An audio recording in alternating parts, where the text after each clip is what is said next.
C'était mercredi 17 septembre 2025 qui restera gravé dans la mémoire collective des Kalemi, chef-lieu de la province du Tanganyika. La ville a vibré au rythme d'un événement historique, l'arrivée de la chef du gouvernement congolais, Madame Judith Suminwa Tuluka, à la tête d'une forte délégation ministérielle dépêchée par le président de la République, Félix Antoine Tshisekedi Tshilombo.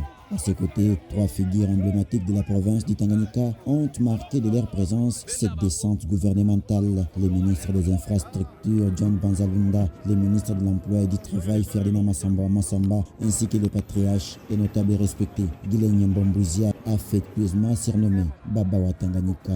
À l'aéroport de Kainda, la première ministre a été accueillie dans la ferveur par le gouverneur Christian Gitonga Muteba, entouré des députés nationaux, des sénateurs, d'autorités coutumières et d'une foule immense de militants de l'Union sacrée de la nation. Ovations, chants et danses traditionnels ont ponctué cette arrivée, traduisant l'espoir placé dans cette mission gouvernementale. Peu après, Judith Suminwa a pris la direction de Kisebwe où l'attendait une population mobilisée. Devant les Calémiards, elle a tenu un meeting porteur de promesses, réaffirmant la volonté du gouvernement de répondre aux aspirations légitimes du Tanganyika, modernisation des infrastructures, relance économique et amélioration des quotidiens des habitants. Dans un moment fort de cette visite, la première ministre a procédé au lancement officiel de des chantiers d'envergure, la réhabilitation du boulevard Lumumba, gravement endommagé par les eaux du lac Tanganyika, et le dragage du port public de Kalemi, paralysé ces dernières années par les catastrophes naturelles. Aux côtés du ministre des Infrastructures, John Banzalunda, du patriarche Guilain Mbombouzia et de Ferdinand Massamba,